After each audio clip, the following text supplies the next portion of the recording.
Hola, buenas noches amigos y amigas del canal El Importante es Él. En esta ocasión tenemos un gran testimonio de vida de nuestra amiga, la profesora Nelcy, que es de aquí, del municipio de Roldanillo Valle, Colombia. Ella nos va a contar un poco de las obras del Señor que ha hecho en su vida, de cómo el Señor sana, libera y sobre todo que está vivo. Bueno, pues ya le damos cabida aquí a nuestra profesora para que nos cuente un poquito de esas maravillas que el Señor ha hecho en su vida. Bueno, les cuento, yo digo, Señor, usted es el que sabe. Hace 3 años y medio me declararon con cáncer, nivel 2. Lo único cierto es que más se asustó el médico que me leyó el examen que yo, porque él dice, pero ¿por qué estás aquí? ¿Cómo se te ocurre que con un cáncer como este tú vas a estar aquí sentada? Pues qué, no sé cuánto le dije yo, por encima de Dios no pasa nadie. Recordemos eso, Dios es el que sana, Dios es el que cura, Dios es el que libera. Y todo depende, como dice la misma palabra de Dios, del tamaño de la fe de nosotros. La fe. Si nosotros nos encomendamos a Dios con fe, vamos a estar siempre allí agarrados de ese manto de Papito Dios y de Mamita María. Yo en todo este proceso que me he limitado siempre a decir, Señor, que se haga su voluntad y no la mía.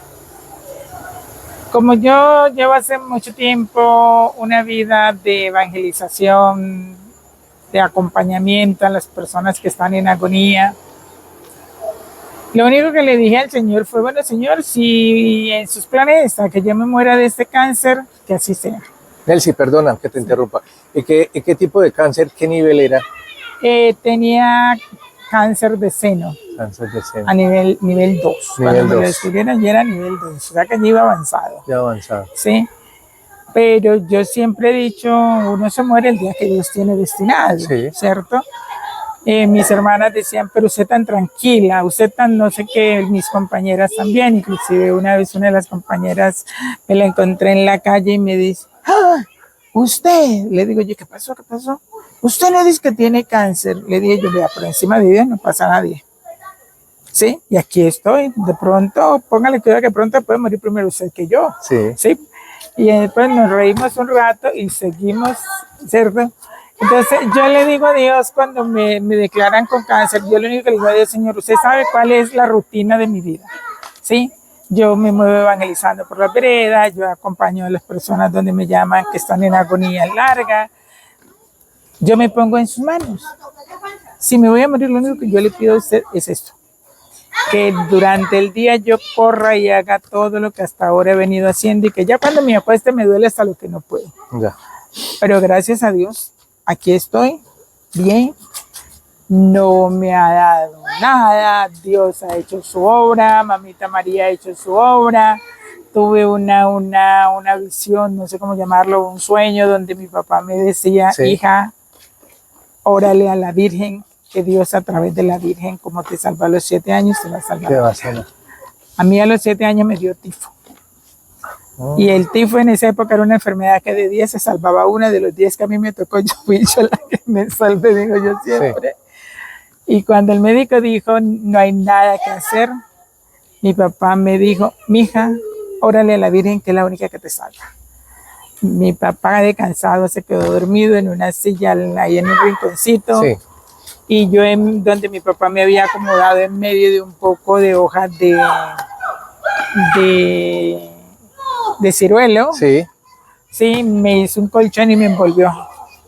Sí. Cuando yo desperté, yo recuerdo que pegué el grito y le dije, papi, la Virgen me sanó, la Virgen. Sí. Mi papá brincó, despertó y me abrazó y me tocaba y me dijo, mía, sí, mi hija, la Virgen te sanó.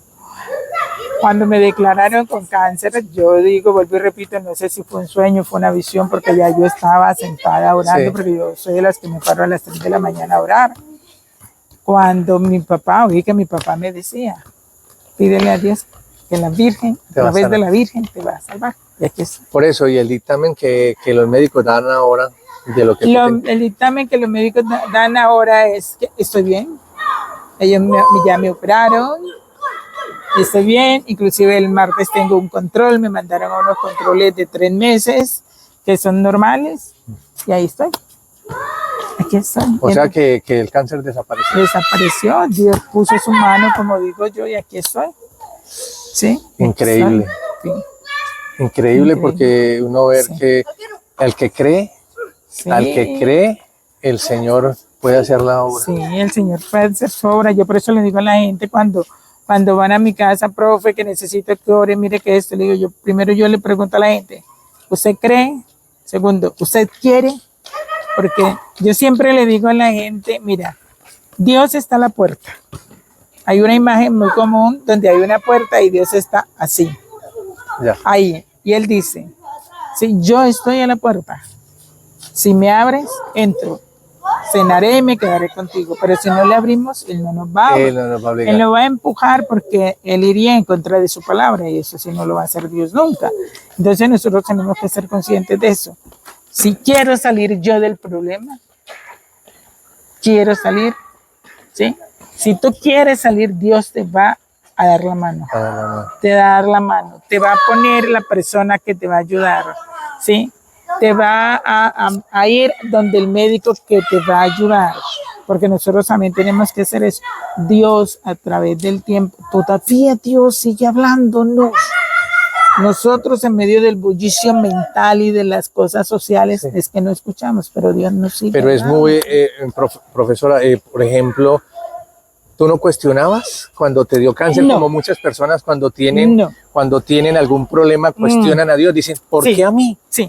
¿Por qué a mí? Sí. ¿Por qué la muerte de este hijo? ¿Por qué a mí esta enfermedad? Sí. No, yo no cuestionaba.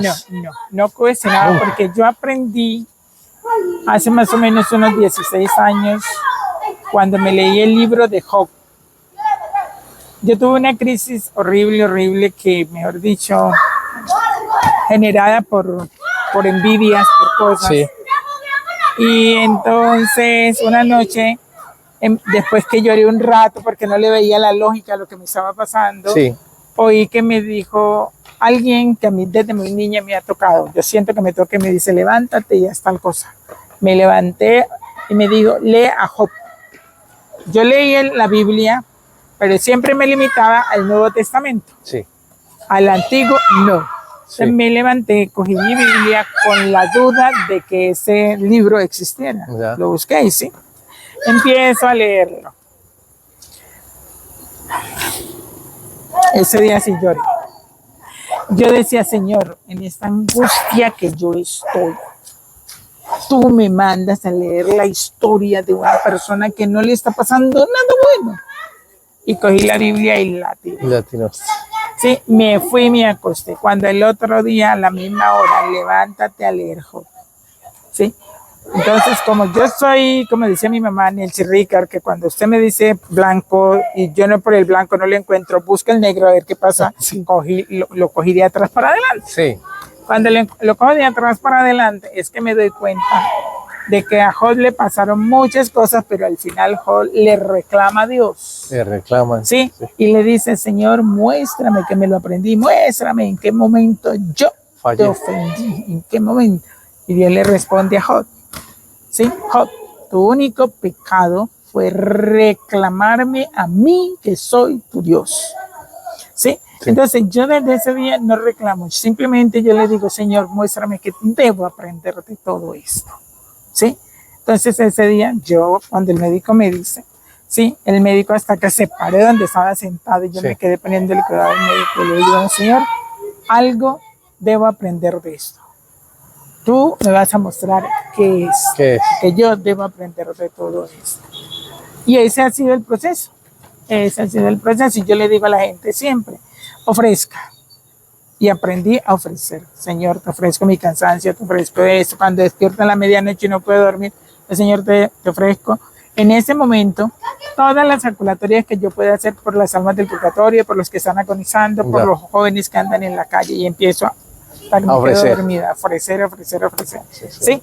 Y así, entonces, esa ha sido como pero para llegar allá también tuve que, Un proceso, ¿no? es un proceso, tuve que llorar, tuve que, ¿sí? Porque recurrir inclusive a un exorcista buenísimo, sí, que desafortunadamente está muriendo, sí, sí, está postrado, pero buenísimo porque es de los que no solo te acompañaba en lo espiritual, sino en lo emocional, ¿sí? En lo emocional. emocional. Y entonces él fue el que me fue sacando de allí, pero de ese proceso Ese proceso. me quedó la enseñanza principal. A Dios no hay que cuestionarlo. Sí, porque es que No, lastimosamente la gente pregunta, ¿y dónde está Dios? Ajá. Cuando mataron a mi hijo, ¿dónde Sí. está Dios? Y ahí es donde En las guerras. ahí es donde yo normalmente pregunto, ¿dónde lo tenía usted? Exacto. ¿Dónde lo tenía usted? Porque nosotros decimos, ¿dónde estaba Dios? Pero ¿qué peso le habíamos dado nosotros en la vida de nosotros? ¿Sí? Y afortunadamente yo tuve la ventaja de tener un papá que, mira, entre las riquezas que nosotros tuvimos, fue que nosotros los Ricard Perea tuvimos una familia. Una familia, donde mi papá era el que se preocupaba. Nosotros íbamos a misa con mi papá todos los días y es como un chiste. Yo se le decía como un chiste. Él siempre cuando llegamos a una esquina se ensillaba un billete y a cada uno nos daba una moneda, pero nunca nos dijo por qué. Sí, nunca nos dijo por qué. Llegaba en la época de la Santa Cruz, rezábamos los Mil Jesús, que lo volvíamos un chiste porque nunca nos dijeron por qué. Sí, ni para qué había que rezar Mil Jesús, ¿cierto? Pero siempre mi papá estaba allí y él era muy devoto de la Virgen. De la Virgen. De la Virgen. Entonces él siempre, la Virgen por delante, la Virgen por delante. Entonces todo eso a mí me ayudó a tener como mi vida espiritual no tan desordenada, no tan fluctuante como la de muchas otras personas. Nelcy, una cosa, y por ejemplo, este testimonio que lo van a ver miles de personas, ¿qué le dirías a esa persona que está postrada en una cama? ¿Qué le dirías a esa persona que tiene cáncer agresivo? A las personas que no tienen esperanza, de que por más que los dictámenes médicos le digan que no es posible. ¿Qué le dirías tú a esas personas en este momento? Bueno, yo le diría a esas personas que por encima de Dios no pasa nadie. Primero eso. Por encima de Dios no pasa nadie. El último diagnóstico lo tiene Dios. Primero, aceptar lo que nos está pasando. Porque cuando tú aceptas lo que te está pasando, empiezas a buscarle solución y a verle solución. Aceptar lo que nos está pasando. Pedirle mucha sabiduría y discernimiento a Dios para ver qué es lo que tenemos que aprender de eso. Sí. Porque una enfermedad muchas veces une una familia desintegrada. Una enfermedad muchas veces te lleva a ti a reconocer que Dios existe y que Él es el dueño de la vida. Yo vi, por ejemplo, yo soy muy devota y promuevo mucho la devoción a San José. Yo he visto en el monasterio de San José, que queda en Santa Rosa, Risaralda, sí, unos testimonios de vida pero impresionantes. Mira, entre ellos uno de una muchacha de Puerto Tejada, que el médico le dijo, llévese a su mamá para la casa para que muera allí porque sí, ya no tiene más de 24 horas de vida. Pero en el momento en que ella llegaba con su mamá a la casa, llegó otra amiga y le dijo, mira, me acaban de contar que en Santa Rosa hay un monasterio donde San José hace unos milagros impresionantes. Caminando, vamos en el carro. Se fueron en el carro, llegaron allá un 19 de marzo, coincidencialmente. Y la señora que los médicos habían dicho que no tenía sino 24 horas, lleva 12 años viva. Viva. Viva. Entonces, yo le digo a la gente, por encima de Dios no pasa nada. No pasa nada. El médico puede ser muy médico, pero por encima es también humano. Como humano se equivoca.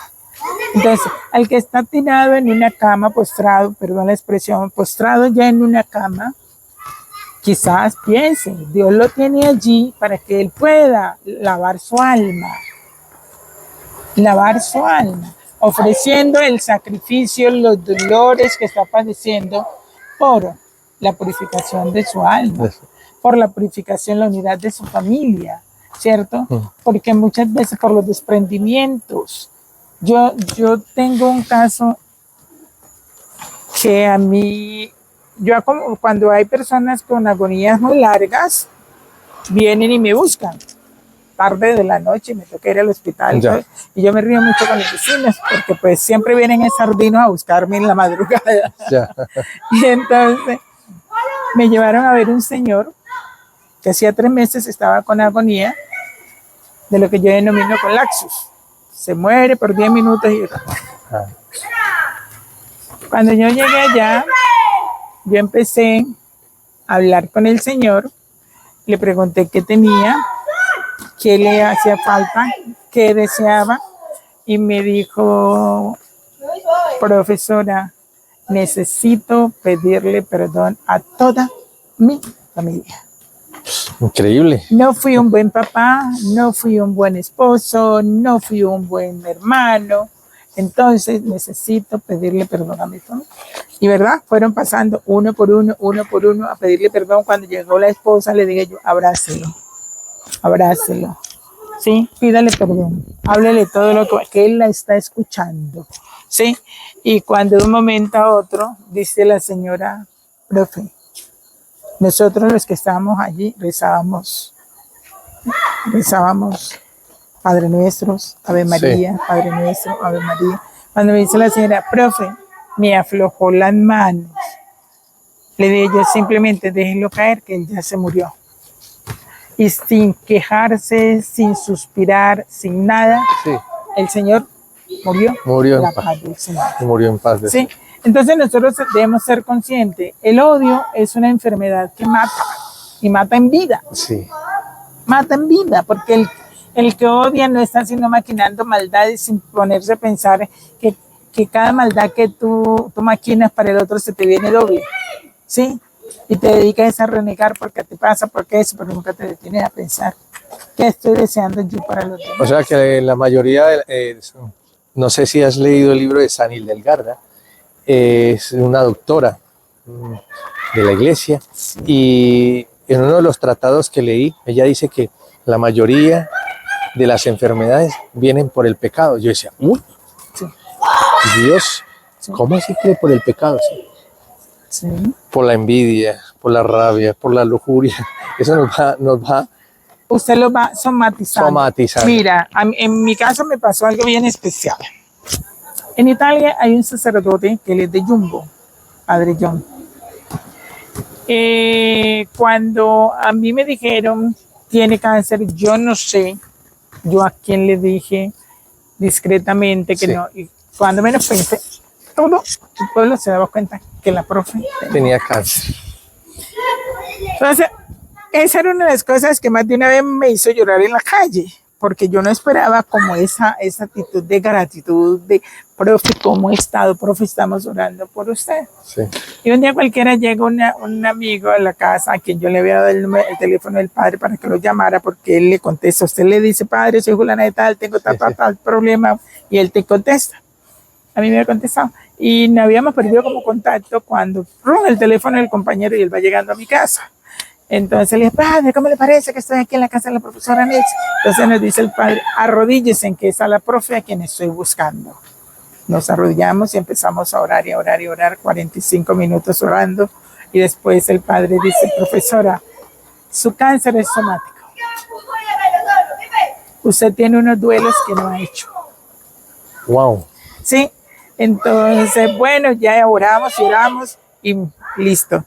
Y entonces le dije yo, sí, padre, sí, sí.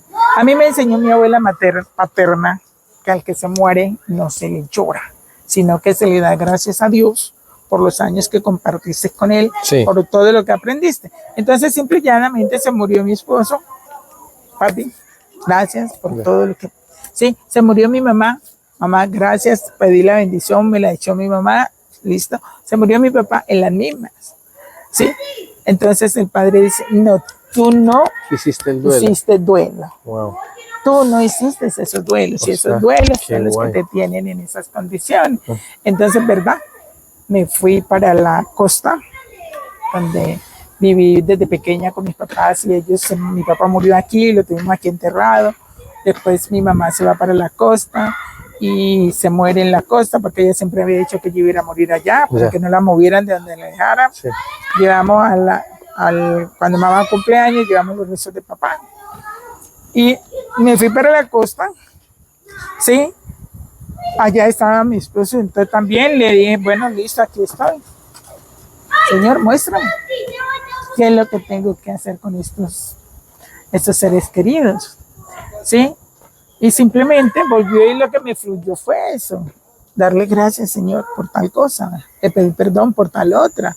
Y así me fue fluyendo y me fue fluyendo, y de un momento a otro terminé llorando, pero no era un llanto como de dolor, como de... No, fue una cosa Natural. natural, espontánea, que yo decía, ay, Qué como bueno. que no me quedaba el kilo encima.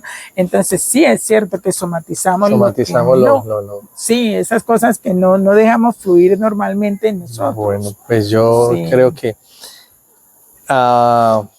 este testimonio es muy hermoso, y fuera de eso, pues que sí hay esperanza en Jesús, de que tenemos un Dios vivo, de que tenemos un Dios real, pero como dice la profe, que tenemos que abrirnos a su gracia. Él está tocando la puerta, como ha dicho la profesora, está tocando la puerta, y cada uno, si quiere abrirla, Él entrará y hará su obra. Le damos muchas gracias a Dios por habernos puesto en el camino a la profesora Nelcy con su testimonio, para que le dé ánimo a esas personas que a veces tienen perdido su esperanza. Hay esperanza en Cristo, y hay esperanza en un Dios vivo y real. Él está real y vivo, y más que pues ella está dando su testimonio de vida y lo vive y lo ve en muchas personas, de que ella pues en su vocación de misionera lo siente. Le damos gracias al Señor grandemente, a la profesora, por habernos permitido escuchar su sabiduría de vida, porque esto es una sabiduría de vida que ella nos brinda. Esos momentos son una enseñanza que solamente la da con las personas viviendo en Cristo. Le damos muchas gracias, que Dios me la bendiga mucho, y hasta que el Señor nos vuelva a reunir. Adiós. Hasta la próxima. Hasta la próxima.